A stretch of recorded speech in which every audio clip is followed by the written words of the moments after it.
Olá, irmãos e irmãs de jornada. Gostaríamos de dar as boas-vindas a todas as famílias que têm fielmente se unido em torno da manutenção de uma paz duradoura, implantada através da fé em Deus e em Jesus, e também da nossa união. Desde o nosso primeiro encontro em 23 de março de 2020, atendendo à recomendação dos nossos mentores amigos, temos recebido muitos feedbacks de irmãs e irmãos queridos, atestando que essa união de pensamentos positivos em torno dos fundamentos cristãos tem feito muito bem, tanto à família quanto a cada um de seus membros individualmente. Assim seguiremos até que essa pandemia se esvaia. E mesmo que houvesse uma só pessoa que se sentisse beneficiada pelo compartilhamento dos conselhos de Jesus, nós continuaríamos prazerosamente realizando esses humildes encontros.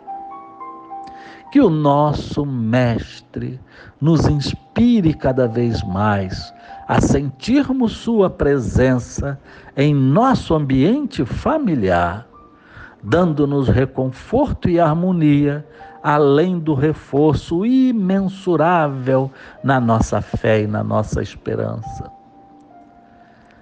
Senhor de nossos destinos, humildemente rogamos a vossa permissão para que possamos dar início a mais uma reunião do Pingo de Luz, onde suas gotas de misericórdia nos consolam e fortalecem. Que assim seja. A página que iremos estudar hoje está no capítulo 5 do Evangelho. Bem-aventurados os aflitos, no item 31, que fecha esse capítulo, cujo título é Proveito dos sofrimentos dos outros. Vamos à leitura. Os que aceitam resignados os sofrimentos, por submissão à vontade de Deus e tendo em vista a felicidade futura, não trabalham somente em seu próprio benefício? Poderão tornar seus sofrimentos proveitosos a outrem? Esses sofrimentos podem ser proveitosos para outrem, tanto material quanto moralmente. Materialmente, se pelo trabalho, pelas privações e pelos sacrifícios que tais criaturas se imponham, contribuem para o bem-estar material de seus semelhantes. Moralmente, pelo exemplo que elas oferecem, de sua submissão à vontade de Deus. Esse exemplo do poder da fé pode induzir os desgraçados à resignação e salvá-los do desespero e de suas consequências funestas para o futuro. Assim respondeu à questão São Luís, em Paris, 1860. Após a leitura desse menor texto evangélico realizado até hoje nesse grupo, passemos então ao nosso comentário sobre o lindo conselho de São Luís. Como é dignificante entendermos o sentido das dores e das provações em nossas vidas. Reflitamos. Muitos mergulham em desespero e insegurança por muito pouco. Basta um pequeno desarranjo no seu cotidiano, seja por doença pessoal, seja por problema vivenciado por familiares ou amigos, seja pelas situações sociais a que somos submetidos. Mas por que existe tanta gente insegura? Temos que recorrer a Jesus para encontrarmos a resposta adequada. Utilizaremos do versículo 20 do capítulo 17 de Mateus para justificar o nosso raciocínio posterior. É uma passagem significativamente marcante que se deu quando um homem trouxe seu filho lunático, que os discípulos tentaram curar, mas não lograram êxito. E Jesus afastou o espírito do jovem e o curou. Aí os discípulos atônitos questionaram: por que não conseguimos curá-lo? E Jesus disse: por causa da vossa incredulidade. Mas passado mais de 2000 anos, ainda somos titubeantes e incautos de uma fé viva que nos garanta a estabilidade emocional diante dos percalços. Desde que nascemos neste mundo, testemunhamos doenças, dificuldades e mortes, na nossa família ou na sociedade em geral. E ainda assim, continuamos pensando que as dificuldades só acontecem com os outros. Daí, por pura incredulidade, a cada barreirazinha apresentada diante de nós, ainda que ela seja tênue e facilmente resolvível, bate uma tremedeira de total insegurança e nossa mente se incumbe de elaborar quadros terríveis para o futuro.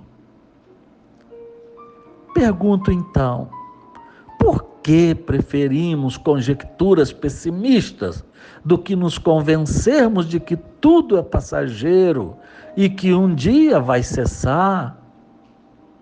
Por que choramos e nos desesperamos por pura imaginação de que o pior pode acontecer conosco? Por que continuamos a desconjurar a morte como se ela for uma praga em forma de monstro terrível que nos caça com uma foice na mão todos os dias? Já é hora de questionarmos a nós mesmos. Onde está situada a nossa fé? Quando nos deparamos com alguém que teria todos os motivos para se desesperar e a constatamos serena e segura na sua fé, isso acaba por nos encorajar a suportar um pouco melhor as nossas dores. Mas como se fora um vício encravado em nossas almas desde tempos longínquos, parece que gozamos de um certo prazer de sofrer por quaisquer coisas, fúteis, banais ou sérias.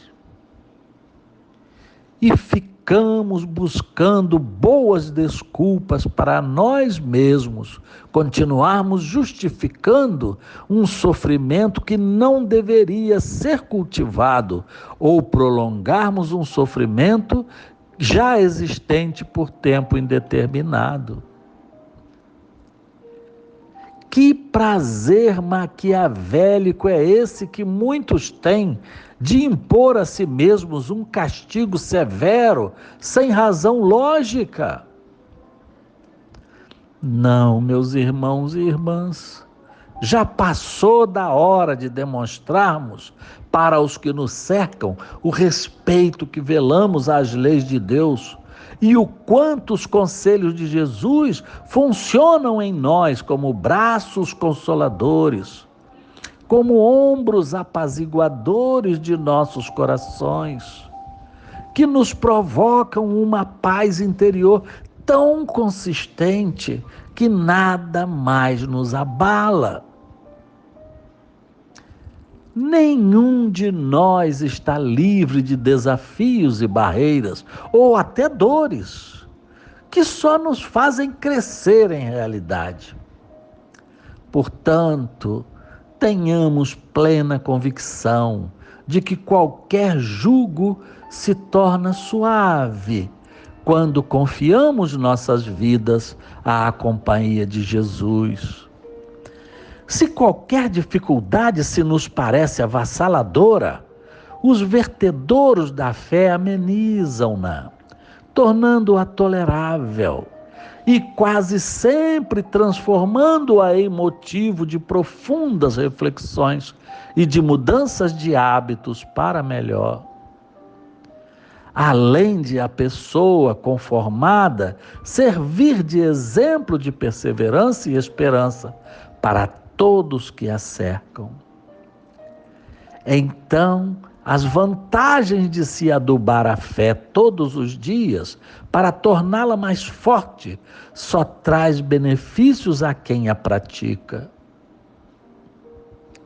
Fica aqui registrado o nosso humilde convite apelativo para que cada um se questione de forma isenta se está mesmo seguro o suficiente para dizer-se um ser que tem fé. E busque com todas as forças conquistar essa segurança, pois esse momento de transição é para os fortes e tranquilos. Que Deus e Jesus nos inspirem à coragem de quem almeja ser um discípulo do Mestre e poder considerar-se um verdadeiro filho de Deus, que respeita e acata a sua vontade. Sejamos firmes, meus irmãos e irmãs, pois contamos sempre com a companhia do mais forte entre todos os fortes, desde que queiramos aceitar a sua consoladora ajuda. Muita paz. Vamos agora passar à fluidificação das nossas águas. Estendamos confiantes nossas mãos na direção das águas e oremos.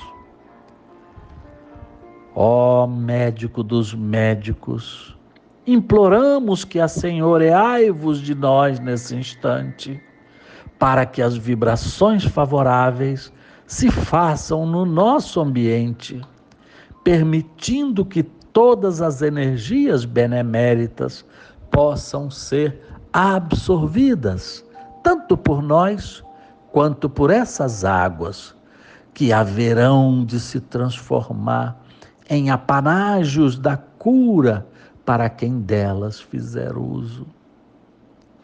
Águas energizadas e fluidificadas, em nome de Jesus, que assim seja. É chegado agora o momento do encerramento da nossa reunião de hoje. Que ela tenha cumprido o papel que Jesus espera de nós. Que estejamos envoltos numa rotunda de paz redentora, que nos garanta uma proteção das más tendências, agora e sempre. E que também possamos sentir no nosso íntimo o aquecimento espiritual da luz de Jesus, incidindo sobre todos nós, tornando-nos soldados persistentes, que não desistem da luta contra as próprias imperfeições até a vitória final. Juntos, sempre seremos fortes. Que assim seja. Desfaz-se nesse momento a nossa corrente de fraternidade. Boa noite e que tenhamos uma semana repleta de esperança, de alegria e harmonia no coração.